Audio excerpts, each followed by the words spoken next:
تھا، کیونکہ جب یہ الیکشن اناؤنس ہوئے، ڈاکومنٹ جمع کروائے جا رہے تھے، اس وقت بھی شیخ رشید کی طرف سے اعتراضات لگائے گئے، لیکن ان کو مسترد کر دیا گیا اور ان کے ڈاکومنٹ منظور ہو گئے شاہد خاقان عباسی کے. اور ابھی پھر ووٹنگ ہوئی 3 بجے کے بعد، جو ایک سلسلہ تھا، اجلاس بھی ہوا، پھر ووٹنگ بھی، اور بڑا زبردست قسم کا رزلٹ آیا. اس کو اپریشیٹ کیا جا رہا ہے، بڑی خوشی کا اظہار کیا جا رہا ہے اور زبردست ماحول بنا ہوا ہے. بڑے خوش ہیں پاکستان مسلم لیگ نواز کے لوگ اور اس چیز کو انجوائے کیا جا رہا ہے. اور دوسری جماعتوں کے جو لوگ ہیں وہ بھی خوش ہیں، کیونکہ یہ جمہوریت ہے. جمہوریت میں ایک پارٹی تو سامنے آتی ہے، تمام لوگ خوشی کا اظہار کر رہے ہیں اور خوش نظر آ رہے ہیں. اور نئے وزیر اعظم کو جو 18ویں وزیر اعظم کے لیے سیٹ خالی کی گئی تھی وہ پر کر دی گئی ہے اور انتخاب کر لیا گیا. اب شاہد خاقان عباسی جو ہے وہ پاکستان کے جو ہے وہ 18ویں وزیر اعظم منتخب ہو چکے ہیں. جی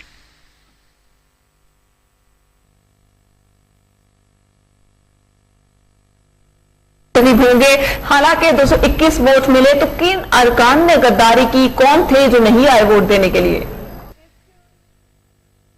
جی آج جو لوگ نہیں پہنچے ان کی ابھی کنفرمیشن مکمل طور پہ سامنے آئے گی، لیکن یہ ہے کہ جو سعد رفیق نے ٹویٹ کیا تھا اس حوالے سے انہوں نے 235 کا ذکر کیا تھا، لیکن 221 ووٹ حاصل کیے گئے ہیں. اور کچھ لوگ کچھ وجوہات کی بنا پہ یہاں نہیں آ سکے، وہ واپس جب یہاں پہنچیں گے تو اپنا موقع بیان کریں گے. لیکن سعد رفیق نے اپنے ٹویٹ میں کہا تھا کہ کہاں تک روکو گے نواز شریف، ہم سب نواز شریف ہیں. اور نواز شریف کا ہر جگہ انہوں نے ذکر بھی کیا اور آج بھی نواز شریف کو اپریشیٹ کیا جا رہا ہے. اور شاہد خاقان عباسی نے بھی کہا تھا کہ نواز شریف نے جو منصوبے جہاں شروع کر رکھے ہیں ان کو ہم آگے بڑھائیں گے، اور جو نواز شریف کا ویژن ہے اسی کو لے کے آگے بڑھیں گے، اور جہاں سے سٹیپ رکا تھا اسی سے دوبارہ شروع کیا جائے گا. اور آج بھی یہی صورتحال ہے کہ شاہد خاقان عباسی بہت خوش نظر آ رہے ہیں. اور اب وہ وزیر اعظم میاں محمد نواز شریف جو سابق ہیں ان کے نقش قدم پہ چلتے ہوئے اب ان کے ویژن پہ کام کریں گے اور پاکستان کو ترقی کی طرف لے کے جائیں گے.